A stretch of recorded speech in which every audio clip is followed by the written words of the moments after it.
The idea of a human being formed within another human, to me, is a miracle. I always say when I give talks in schools that I don't want to give a talk only to a girl, I want to give a talk to the boy too. At that young age, they need to understand what girls go through, have the empathy towards them. There is no norm that if you get married at 30 or 35, you'll 100% have issues in pregnancy. No. I have 40 and 42-year-olds who have conceived completely on their own. Infertile couples are someone we deal with again holistically. They are sometimes being drained emotionally, mentally, financially, because a lot of them have a lot of myths regarding egg freezing. If I freeze my eggs, then I have to get pregnant in a certain manner. They will be re-injected within me. These are myths which need to be broken. You may be the best at what you do, but that's of no use unless people know you exist.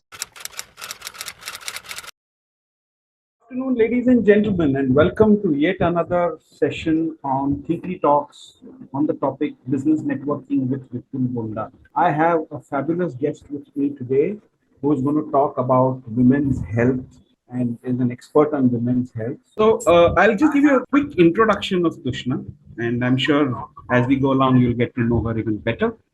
So, Dr. Tushna, and this is in her own words, so I just read it as she has given it to me so that it's just easier for me to read. So, she says, I'm Dr. Tushna Kanga Menon, an experienced obstetrician and gynecologist with over 13 years of dedicated practice. I am truly passionate about empowering women and assisting them in taking charge of their own health. My expertise lies in a wide range of areas related to women's reproductive health. I specialize in managing various conditions related to reproductive health, including but not limited to pregnancy management, including high risk cases, infertility management, menstrual disorders such as endometriosis, gynecological cancers, and cosmetic gynecology. I strongly believe in providing a holistic approach to your well being, ensuring that all aspects of your health are taken into account. I am here to support you, answer any questions you may have, and guide you in making informed decisions about your health. And she says, please feel free to reach out to me if you have any concerns and if you'd like to discuss your specific situation. Welcome, Tushna. It's a pleasure to have you on the podcast. Thank you. Thank you for having me. Good afternoon. Let's begin at the very beginning, as they say. Okay. So, your family business is a travel business. True. You are a doctor. How did that happen? Who's your inspiration? What guided you to take up this complicated business of gynecology and obstetrician? So yeah, it's true. I come from a business family. My family's business is tours and travels, but basically, I kind of had an idea in the final years of school itself that I wanted to enter medicine. I have a elder cousin sisters. Both of them are medicos. My aunt is a doctor. And basically, they were my inspiration to get into this particular field. Choosing gynecology obviously happened once I entered MBBS as a field. The reason I chose gynac is I always felt and till today feel the idea of a human being formed within another human in 9 months, to me, is a miracle. And I still get appalled by the whole, I get amazed with that whole journey. And that's one of the main reasons why I am in gynecology per se. So I remember you mentioning once during our discussions, and you said it's a little known fact that gynecologists have the maximum stress among the medical community, especially during deliveries when things go wrong or go change rapidly.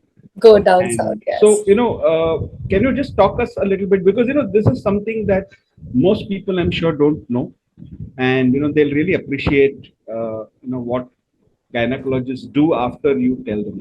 So if you can tell that in your own words, I think that will make it much better. So the thing is that obviously all fields of medicine are equally stressful and equally happy because we are dealing with patients and lives on a day-to-day basis. But the only thing is, as an obstetrician, when we are dealing with a pregnant woman, we are not dealing with one life, but dealing with one or two lives or three lives, depending on whether she has a singleton or a twin pregnancy.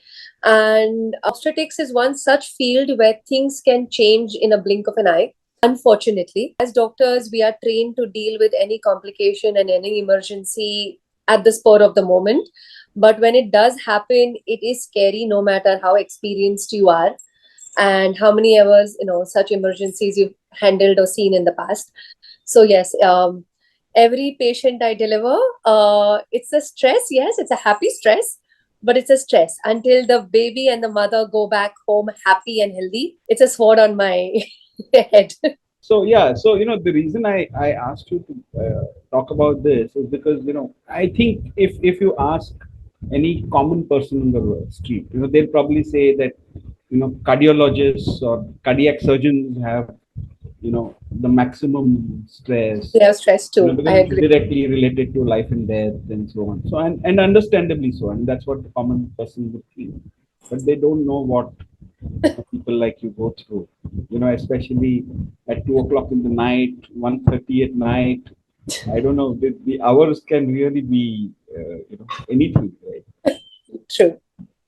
But, I wanted to talk about women's health in general here, which topic which I know is very close to your heart.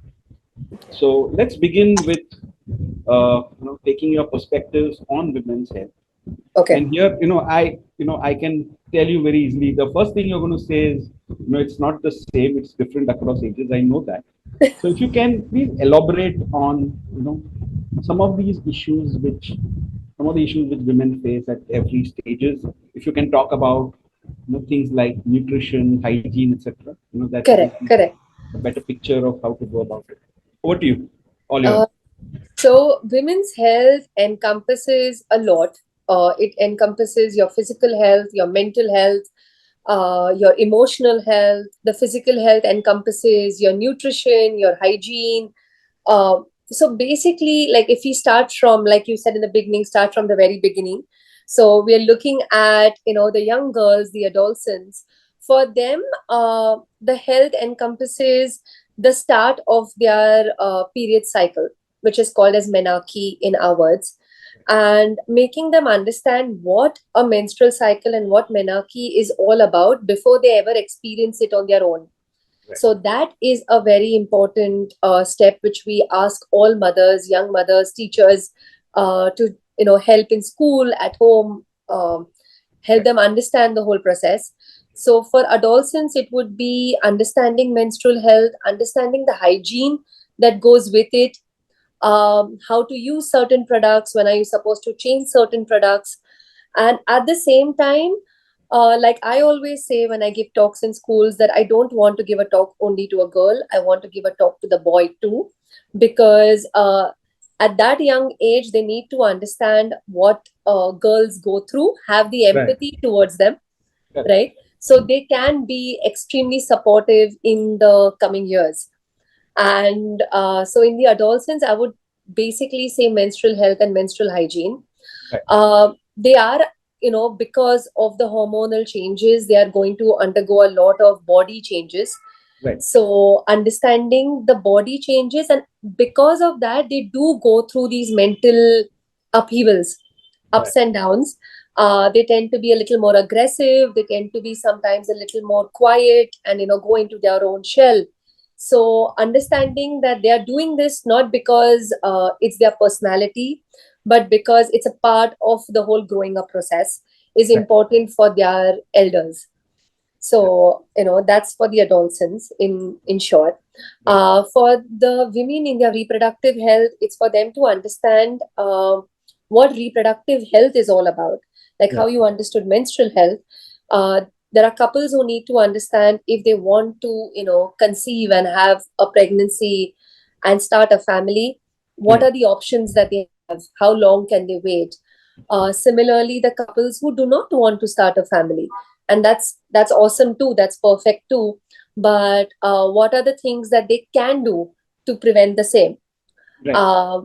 And along with that, as a woman does age, and she starts crossing 35, 40, 45, Right. there are going to be certain changes in her again, the hormonal changes in her again, which happened when she was an adolescent.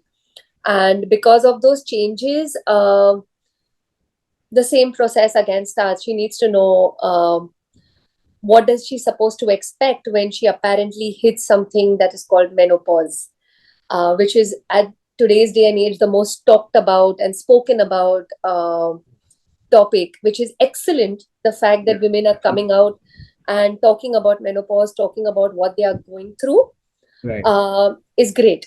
So it gives a platform to other women to understand the different things which can come along with it.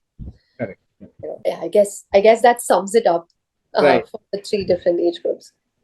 And in terms of mental health, I mean, you alluded to that a little bit when you Yeah, were talking to. I mean, I think during all these three stages, I mean, I'm sure there are many micro stages in there, but if we take 100%. these as the three main stages, focusing on mental health is also very, very critical. Crucial, extremely crucial. So, are there any? And I know, there's no one suit fits all kind of a solution. But are there any big guidelines that you would like to tell them? Maybe top three things that one should do to be able to manage this whole process mentally. I mean, is there something that you So recognize? in any stage, whether it's adolescence, whether it's the reproductive age group, or whether it's the women around menopause, that's perimenopausal, the most important step is to one, be able to openly talk about what you're going through.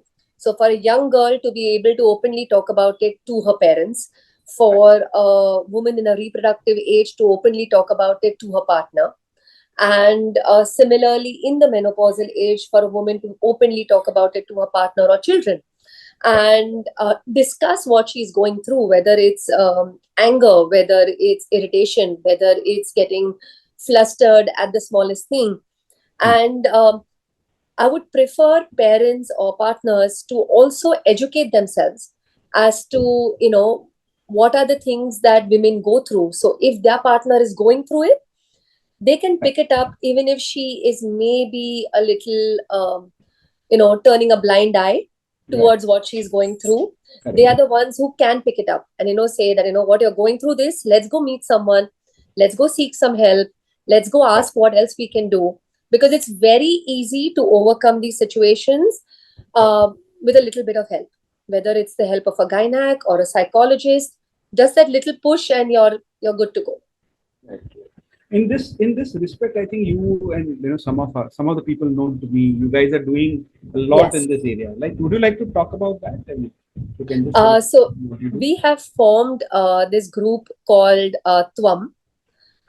Okay, in Sanskrit that means you, and we are basically a group where I'm a gynecologist, we have a dermatologist on board, we have a psychologist on board, and we have a physiotherapist on board. Right. And we are not only focusing on women per se, but the general mass, and to make them understand that one particular problem may require the help of three or four specialities, and to holistically look at a certain thing, it just makes it easier to sail the boat, go through the whole process.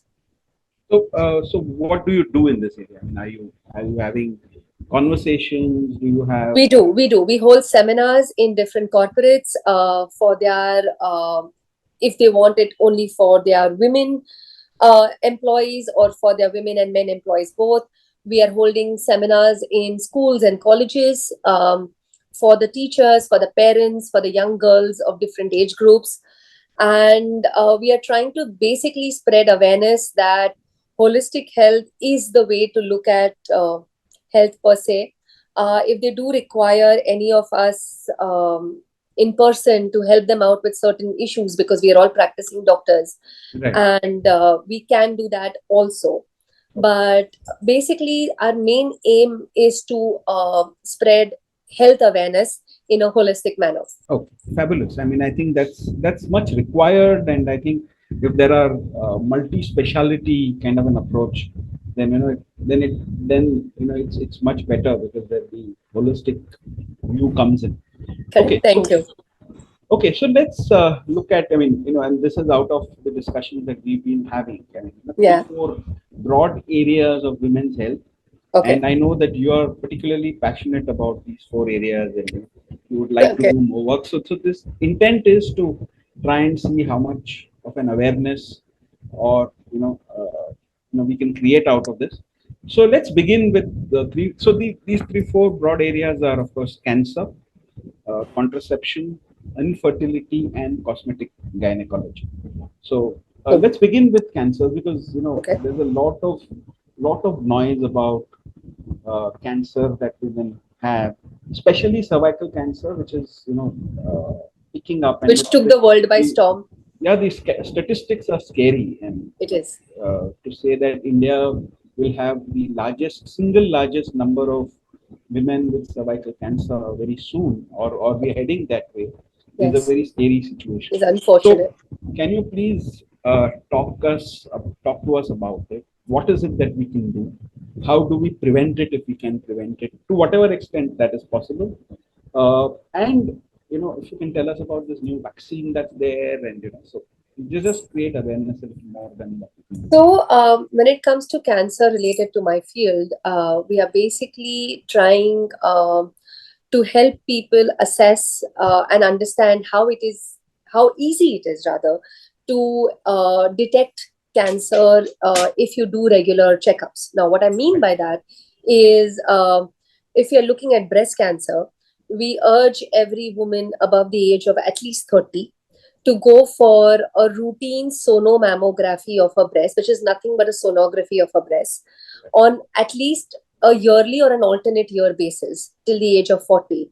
After which, a mammography can come into the picture once in every 3 years. This is irrespective of a person coming with a positive family history, because that changes the timeline a little bit. The second thing that we are looking at is uterine cancer. And uterine cancer is something which can get picked up if you do regular sonographies of your pelvic area. And women who have reached menopause, in the sense who have stopped bleeding, understand that after you stop bleeding, you should never bleed in your life ever again, like not even a spot.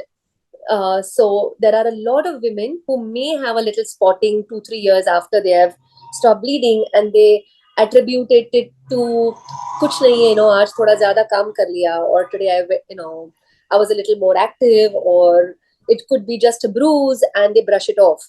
Right. Those are the women who need to know that please don't brush it off.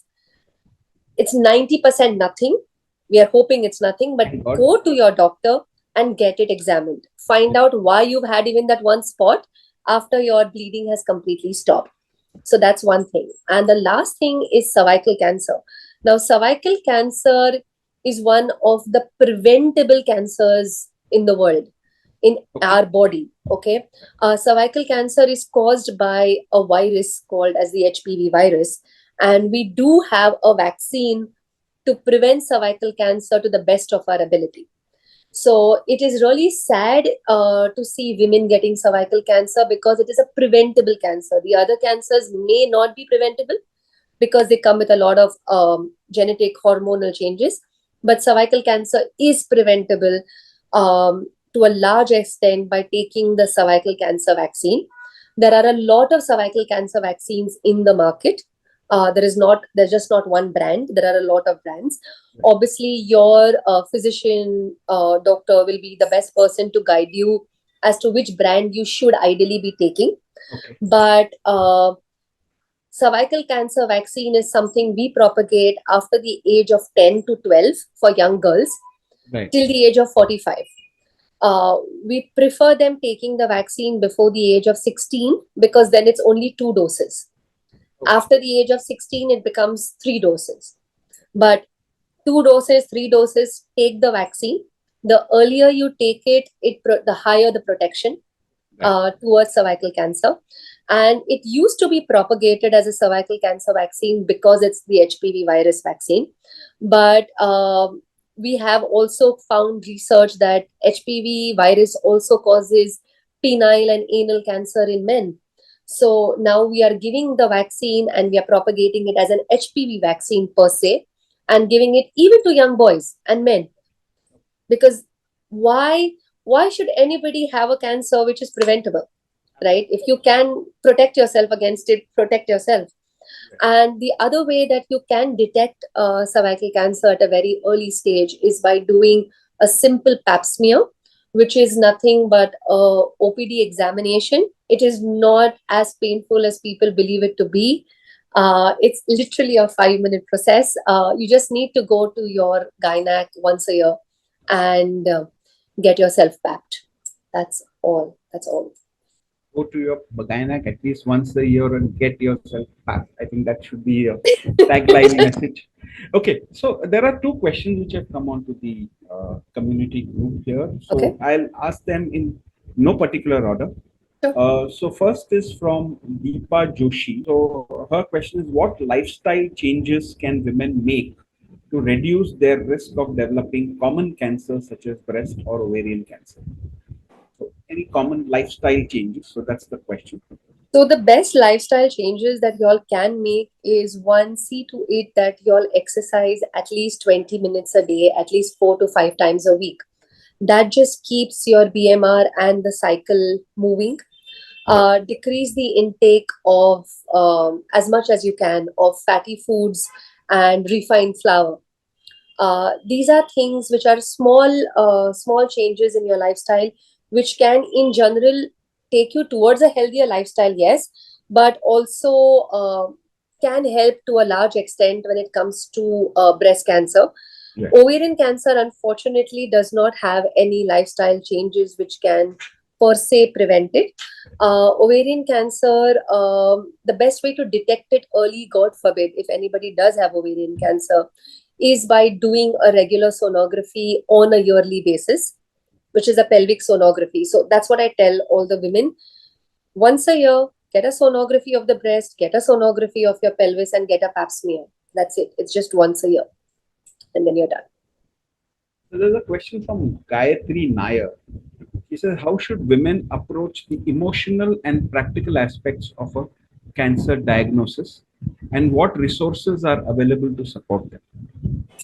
So the resources available, there are a lot of cancer survivor groups. There are a lot of cancer caretaker groups which are available in general to everybody, which have a lot of support system in which they have people to help you understand how you should emotionally guide a cancer patient as well as a caretaker, because caretakers have their own set of stress that they are going through because they are dealing with it on a day-to-day basis, dealing with a patient on a day-to-day basis. So a caretaker group is a separate group. There's a separate way to be deal with them on an emotional level and understand each one separately as to what they are going through, how many cancer patients have they been taking care of, and what can they do to keep themselves in a good space so they can take care of. Okay, thank you very much for that, and thank you for the questions, Deepa and Gayatri.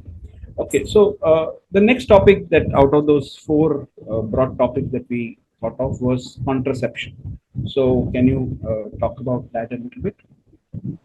So contraception is basically a method which is used to prevent a pregnancy. There are a lot of contraceptives in the market. So basically, contraception is actually divided into two categories broadly, which is reversible and irreversible. Right. Irreversible is a surgical procedure which is performed on either the male or the female partner to prevent pregnancies in the future as much as possible. The reversible methods are simple, which is the most commonest use is a condom. You also have female condoms in the market, but they're not as much, as commonly used as the regular male condoms. Condoms are used, but condoms are not 100% safe, is what everybody needs to understand. So condoms do come with their side effects in the sense there are pregnancies which can take place even if you use a condom. Along with a condom, you have something called as intrauterine devices, which is there for the women, which have a higher protection rate compared to a condom. Intrauterine devices do not really harm the woman health-wise, but there are a small percentage of women who do not respond well to intrauterine devices. And when I say do not respond well, what I mean is they can have episodes of heavy bleeding, and hence the intrauterine device does need to be removed and taken out of that particular lady. And similar to these things, you have the oral contraceptive pills, which are also freely available. You just need to know which is the correct pill for you, because there are certain pills which are for a certain age group. There are certain pills which can be taken by certain women after they've had certain amount of pregnancies, and looking at whether you are a diabetic, whether you have migraines, and XYZ. Correct. So those all these modalities are available. It is more important, very frankly, Vipul, for our younger generation to know that this exists, because how much ever we do expect to be Indians and be a very close knit community and follow a lot of norms, we do have to understand and accept that a lot of our younger generation is looking at the outside world, is looking at the Western world, is following a lot of those norms, and they do have a lot of queries about their own body. They self explore, they are getting into relationships. So it's better to be open with our children, understand where they're coming from, and be the first ones where they come and talk to us and explain to them what contraception is, and not be taken aback and say nahi na ye to nahi ho sakta, it's bahut chote hai. No, I agree they're chote, but be open about the fact that they are exploring themselves, and talk to them about it openly so they can talk to you about it openly. Well said. Thank you. And I hope people who are listening to this, all those who have young children, don't just brush away these things. Whenever the child wants to approach them, be open to it. And of course, in case they need more expert help, you are always there. You can give them your email ID, and they can reach out to you and get Absolutely. appointment or whatever else. Okay. The third topic is infertility, which is also a huge issue, which is normally not discussed very openly. So, is there something that you would like to talk about it? So And very what frankly, can we do as society to help people with infertility deal with it better?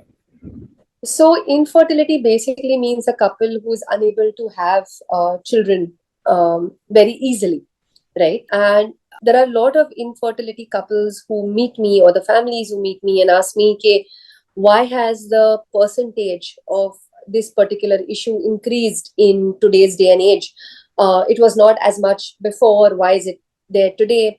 What we need to understand is things have changed. All of us have changed in overall. We are more career oriented than we were before. Our biological clock, though, tends to remain the same. So women who, used to get earlier married at a younger age. Now they're getting married at 30, 35, which is great. And they're more mature to take on the decisions and understand things. But because of that, if they do delay pregnancies, they can maybe have certain issues.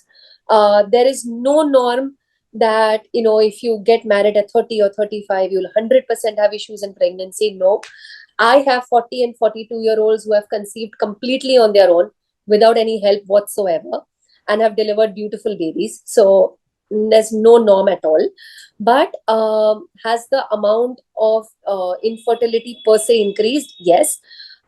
Because infertility is also a lot to do with environmental pressure, right?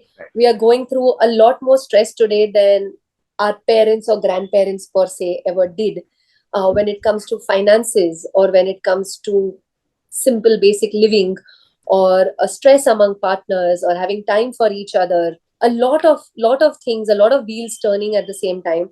And basically, the most important thing you need to understand is that, one, if a couple is unfortunately facing infertility, to try and help them by understanding. So again, cutting things a little short, infertile couples are someone we deal with again holistically. They require emotional and mental support at the same time, because they are sometimes being drained emotionally, mentally, financially, everything. So creates issues between the couple. the family needs to understand that and Right. support the couple as a whole, and because each one of them is going through it. It's not only the man or the woman, it's both of them together. Right. They both are trying for a pregnancy, for a baby.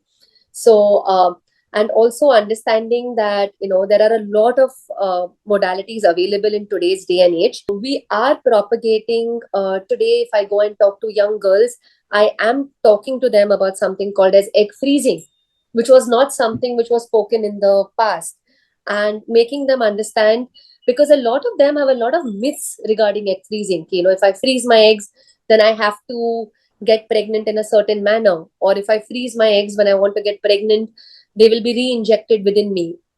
These are myths which need to be broken. Right. Why egg freezing? Because if you do freeze your eggs, you do have the option of getting pregnant maybe, and trying for a pregnancy maybe at a later age. Right. Egg freezing on its own, Vipul, very frankly, is a massive topic to talk about. Correct. It would But require a full podcast by itself. I'm sure. true. But basically, the word egg freezing needs to be not told to people. They need to understand that something that like that exists. Is it an expensive procedure? Yes, it is. But there are a lot of ways out of that too. So yeah, that's infertility. So there's a question from Varun Nanda here. I mean, I'll ask it. So the question here is, what are the most common causes of infertility? I mean, you alluded to some of them, but I mean, if there's anything that you have left out, in, Unfortunately, there are no common causes of infertility. Unfortunately, we do come to a point where we obviously investigate the male and female partner, but when we investigate the couple, sometimes, or rather most of the times, we find nothing wrong. Everything is going good in her, everything is going good in him, but they're just not being able to conceive. Okay. So what I tell a lot of my couples and who come to me now are that we go back to COVID. Okay. And when COVID struck us, we were all asked to shut down everything except emergency. Infertility is not considered an emergency process. So people who were in their IVF cycles were shut down midway, that we cannot do that because of COVID as it struck. What we did realize, and I'm talking out of personal experience, is that a lot of my couples under me who were at some point in some stage of infertility, undergoing IVF, undergoing IUIs, conceived on their own without anything, without any help from us within the first 6 to 8 months of COVID. And the biggest thing I attribute to this is stress. So what basically happened is the couples knew, "Kyare, you know what, nothing can happen now. No treatment can happen now." They basically started living as a proper couple again, enjoying the process of being together, enjoying the whole, act. Things just worked. Stress was taken away. Stress is one of the, I would attribute stress as the biggest thing for anything, but infertility in particular, because it does hamper my egg and sperm quality. So yeah, I hope thank that you. answers this question. I hope Varun that has answered your question. Uh, well, like you said, there are no specific No specific. reasons or common causes of it. So, we just need to move forward. Uh, if there is infertility, to go for treatment. Okay. Last one out of those four topics is cosmetic gynecology. And there is a specific question here which I will also take. So, so that you can maybe answer it as you go along. Okay. Let me find that there are lots of questions. Okay, I can't find it right now. So, but I'll ask you as you go along. But if you can just tell us what is cosmetic. In fact, I heard it for the first time. To be very honest, when I read your introduction. True. So, if you can tell us what it is, and is it how common is it? What is the demand that you see for that kind of thing? So cosmetic gynecology is not very commonly heard in India per se, but it is taking its baby steps into our country, and it is again broadly divided into the proper cosmesis, the non-cosmesis, if I may put it, if that's even a word, very frankly, where coming to the cosmesis part, it's basically like a routine plastic surgery, like a plastic surgeon would do. So how you have women who go for breast augmentations, or you have men and women who go for facial augmentations with changing the way their nasal bone looks, or having fillers in certain places, which is great. And in a similar manner, you have cosmetic augmentation of your genital areas, which are done in women. So there are women who come want labial augmentations or clitoral augmentations, vaginoplasties, hymenoplasties. These are just terms which certain which go with certain procedures that we do and help women with. Saying that not every woman who enters and wants a certain procedure does actually require that procedure. So there are a lot of women who feel they require a certain procedure, but they actually do not. So they need to be understood and counseled, and made to understand that what is there is good, and we don't need to do anything further. But the women who want it, and it is going to help them even have a little better emotional stability, mental stability, that is what cosmetic gynecology is all about, on Right. one aspect. And the other aspect is where we help women who are born without vaginas develop vaginas. Lot of anatomical variations which are seen, which we help correct. So that is the other aspect. Yeah, I mean, hadn't heard of it before, very honestly. Sure. This is the I'm first sure. time actually have heard something like this actually happens. Okay, so the question I have found it. So it's a Okay. question from Jenny Matthew. So her question is, Dr. Menon, how do cosmetic gynecology procedure impact women's physical and emotional health, and what should they consider before opting for such treatment?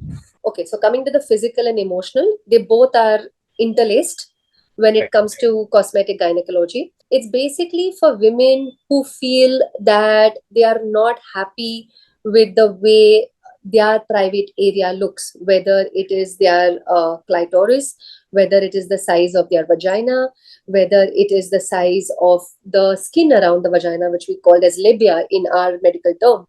Right. And they are not happy with the way it either looks, or they are not happy with the way they feel concerning that particular area. So if any of those situations do arise, they need to meet their gynac, discuss it openly as to what part are they actually looking at.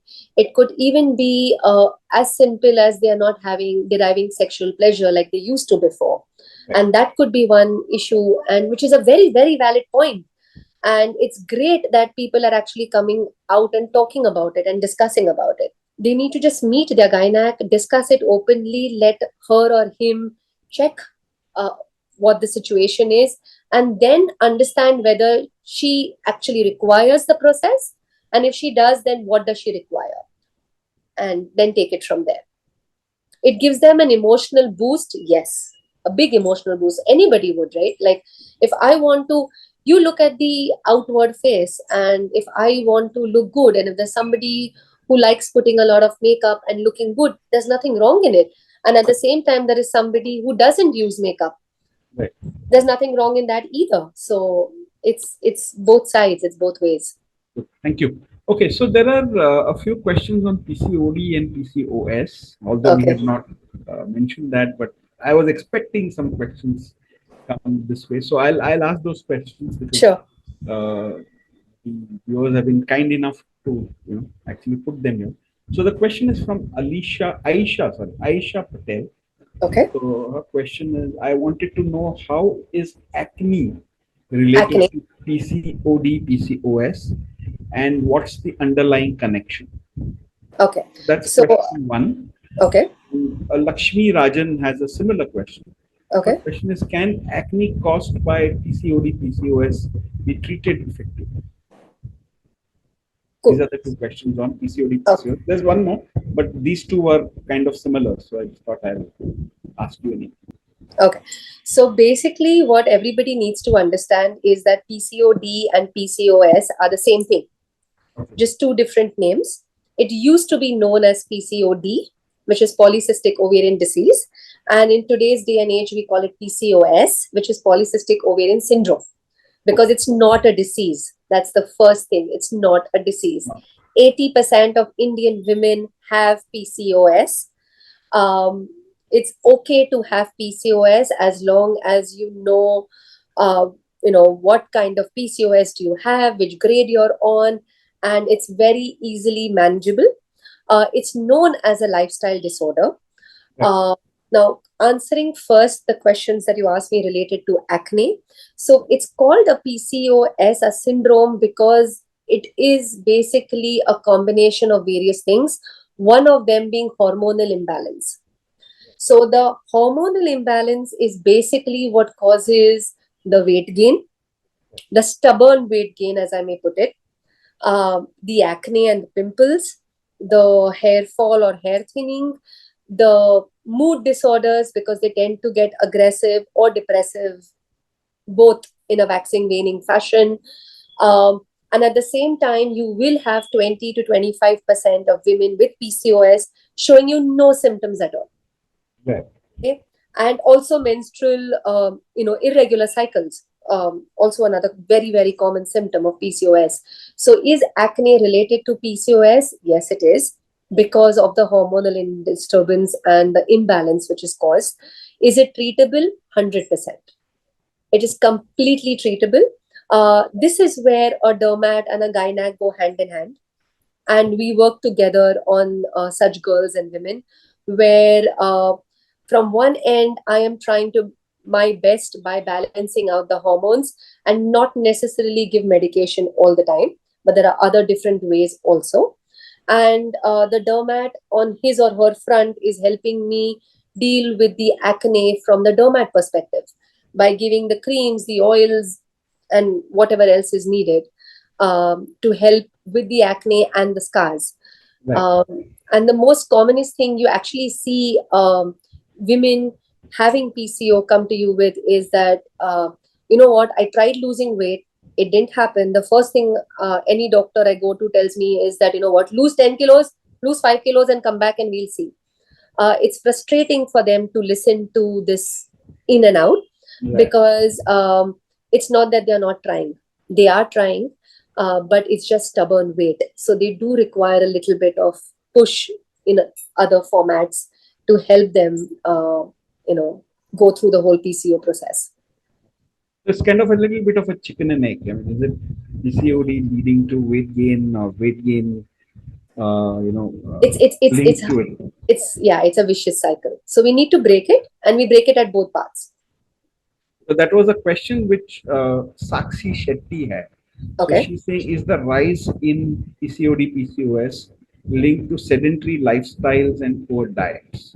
So I think that's the connection that uh, uh, I was alluding to. So do you have anything to say on this? I mean, does It is. sedentary lifestyle and poor diets have anything to do with it? It does. It does. So, PCOS is known as a lifestyle disorder in particular Okay. because it is related to a lifestyle. So, basically, this is how I normally explain PCO, that imagine the ovaries are throwing a party in your body, right? And none of the eggs want to leave that party, but one by one, you need to let the eggs go. So basically, what happens in PCO is that there is a disturbance in the ovarian morphology, the way the ovary looks and the ovarian size. And for a regular woman to get her cycles, she needs to ovulate every month. And what I mean by ovulate is she needs to throw out an egg from the ovary every month. And that is the only way she's going to get her cycle, because the uterus doesn't have a mind of its own. Okay, the egg enters, the uterus feels this woman will get pregnant. It forms a lining for that pregnancy, whether she's 15 or 50, doesn't matter. The egg decomposes and she throws the lining out, which is what we call a period or a menstrual cycle. In women or girls with PCO, what happens is that they do not ovulate regularly. The ovaries are slightly larger in most cases, which is due to the sedentary lifestyle. They tend to put on weight. Because they tend to put on weight, their ovaries also tend to get larger, also because of the hormonal imbalance that they are having. So the eggs do not get thrown out on a monthly basis. They're sitting there having fun. Until an egg gets thrown out, my uterus is not doing its job. It's not going to bring a cycle. And this is a stupid vicious cycle that they are dealing with. Related to diet, yes. In the recent years, we have come to know that there are certain products or certain food items which can hamper PCO to a certain extent, being fried stuff, being refined flour, being you're supposed to reduce the intake of cruciferous vegetables. So when I say that, I mean broccoli and cauliflower to say once a week, not as often as you would like it to be. Increase your protein intake, decrease your fat intake. That basically tends to cover. I mean, when you're saying all this, all I can think of is, any doctor you meet today finally says, manage your lifestyle better, and you'll probably take It's care of it's many of fortunately or your unfortunately basic health true. problems. Yeah. I mean, somewhere all of these things are linked. They do matter. Yeah. Okay, so I'll take one question here from Shantanu Jadhav. Yeah. He had asked this question earlier, but during that discussion I missed out. So his questions are: what are the common side effects of hormonal contraceptives, and how can individuals determine if they are the right choice? Correct. So, hormonal contraceptives, now there are a lot of good hormonal contraceptives in the market, which come with a very low dose of a certain hormone. Hence, the side effects to these hormonal contraceptives is very less. Initially, we used to see a lot of weight gain or headaches or mood swings with our hormonal contraceptives. And I'm talking about the hormonal pills, not the intrauterine device, because that is only locally active. But when I'm talking about the pills, we did see these side effects before.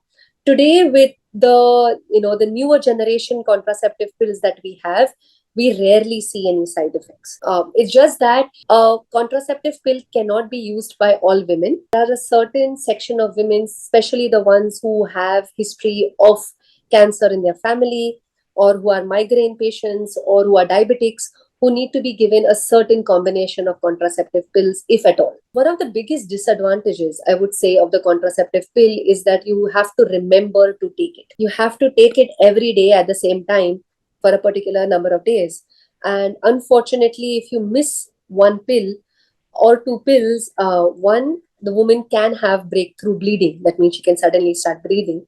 And two, the efficacy drops drastically if you miss even one or two pills. So that is one of the biggest disadvantages.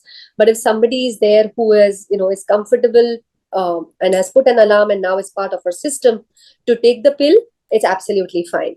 But if there's somebody who's asking me about the eye pill, which is also very Commonly known, yeah. commonly known and advertised, eye pill is not actually considered a contraceptive pill. Eye pill is basically a pill that you take, if you for any reason feel that there is even the slightest chance that the couple can be pregnant and they do not intend to keep that pregnancy, then eye pill is actually a wonderful product. But it comes with a lot of buts, and a but in capital, because it's a very, very high dose of hormone. So it does come with its set of side effects, where the woman can go through changes in her hormonal cycle, and hence in the coming 2 to 3 months her menstrual cycle can be changed. Like, she can have heavy bleeding, she can have missed cycles, she can have mood disturbances. But is eye pill something that I would recommend? Yes, please take the eye pill if you feel that there's even the slightest chance of a pregnancy and you do not intend to keep it, because an eye pill is much, much, much, much better than going in for an abortion in the future. Thank you. So now we change tracks a bit and come to the main crux of why I'm talking to you. I mean, a lot of Okay. my people who regularly listen to this podcast are wondering, why is a gynecologist here? The only reason you're here, Krishna, is, apart from the fact that you're a damn good doctor, is that you are ACE Business Network. Okay, so that's the reason you are here. So please tell us a little bit about your experience as a business network. Okay, so to put it that way, I am part of the of BNI, as some people may or may not know about it. How did I ever come to be part of it is a long story. Cutting it short, I was urged to be part of it by my brother and my husband, who were supportive and said, let's try it and go ahead and see how it works out. And that's how I joined the business networking platform in the first place. I didn't think a business networking platform is meant for a doctor. That was my outlook towards it when I joined, which has taken a 360-degree turn. And that is not the outlook today. But I also always feel that what is a business networking platform going to help a doctor, because I don't consider my profession as a business. But when I did join BNI changed my perspective towards it, changed my outlook towards it. The people I met in BNI, so what happens in a networking platform is you meet people from different backgrounds and fields that you never even know existed, at least for me, because I'm in this bubble of medicine and doctors and stuff like that. So I didn't know a lot of fields which existed, which I met people from. And you learn a little bit from each person. You learn how to do your business in every perspective from each person. Everyone has their own way to look at it. And that is what BNI has actually taught me. So, like I say, you may be the best at what you do, but that's of no use unless people know you exist. So, being there as a part of BNI made people realize that I exist. A lot of them helped me understand that I can do something like corporate workshops, which I do very regularly now. Take talks in schools, take talks in colleges, help spread awareness, which is my main thing, that I want people to be educated. That's all. And understand. It's not that they have to come to me. They can go to anyone. But get yourself checked and be educated about it. So BNI has helped me understand how I can do that. So yeah, it's amazing being a part of a business networking platform. You're not actually part of it. You actually took on a leadership role. So, you led an entire chapter of about 120, 25 people for a good 6 months. Yeah. So, leadership and medicine and, gynecologists, how did that happen? And what lessons did you learn along the way? It happened with a lot of persuasion and a lot of people, two people in particular, who said that I have to take up the role.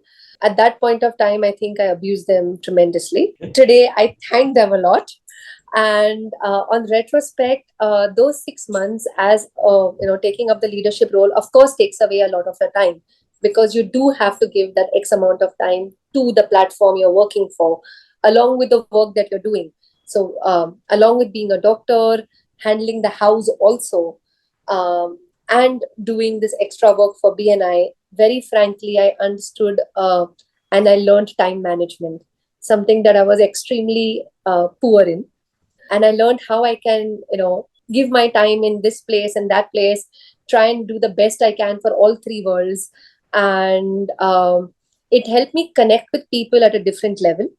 Because when you're at that leadership role, people look at you a little differently, even if they have known you for a few years prior to that. And it helped me connect with literally every person in the room at a very different level. I had different connections with them. Today, I know that I can call them up even at 2 o'clock in the morning, and they will be there for me.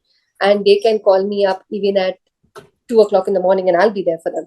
So a leadership role did help me in that way. It helped me connect with people from other chapters and help me understand and network further. So it was not only networking in those many people, but helping and meeting other doctors who I didn't know existed, from other sections of Bombay, which is great for us, right? The more doctors we know, the better it is for us and easier for us to help our patients. So it helped me that way. Okay, so we're just coming to the close of the hour as such.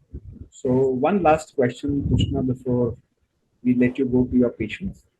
So how do you see the future, both in terms of being a doctor and a business networking professional?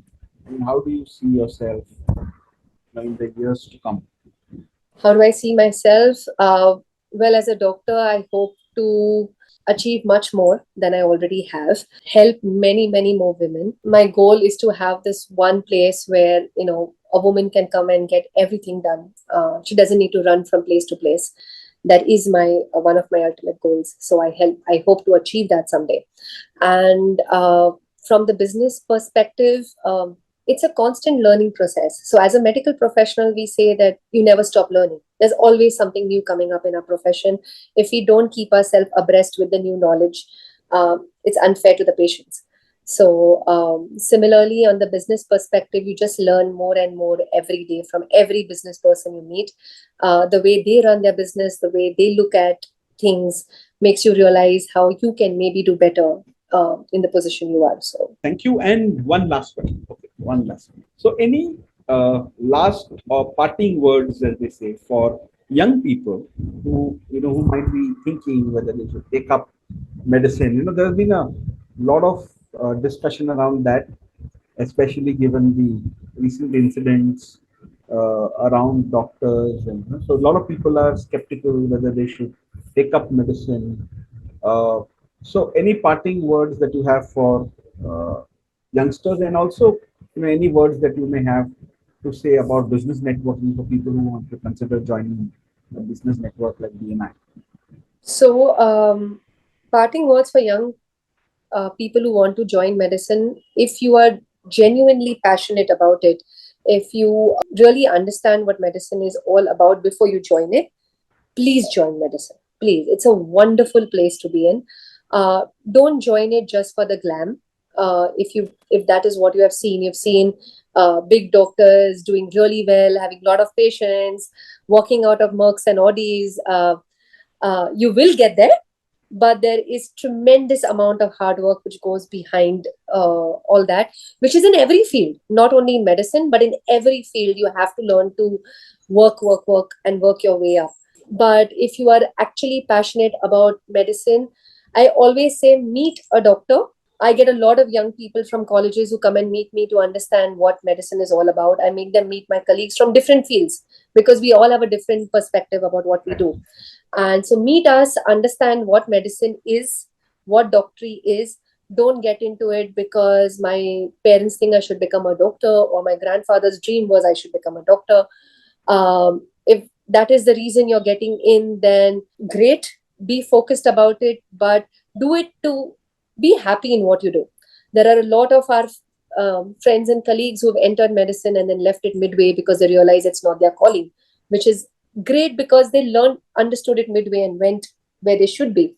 So be happy, choose it. It's an amazing field to be in. It's great to interact with patients.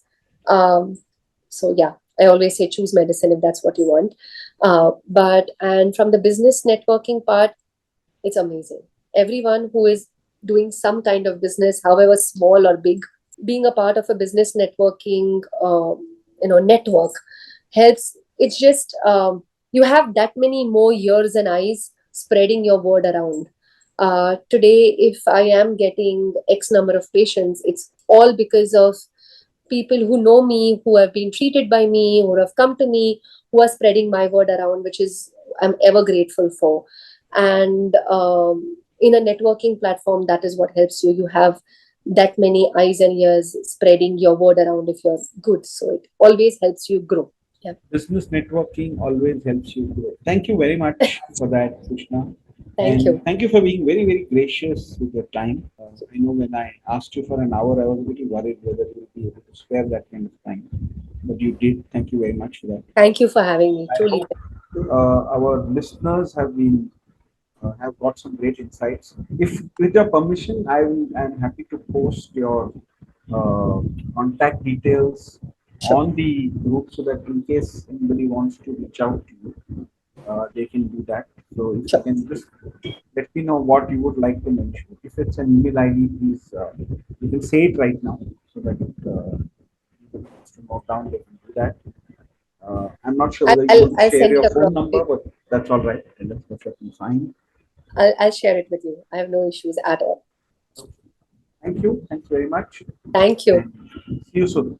See you. Bye. Thank you.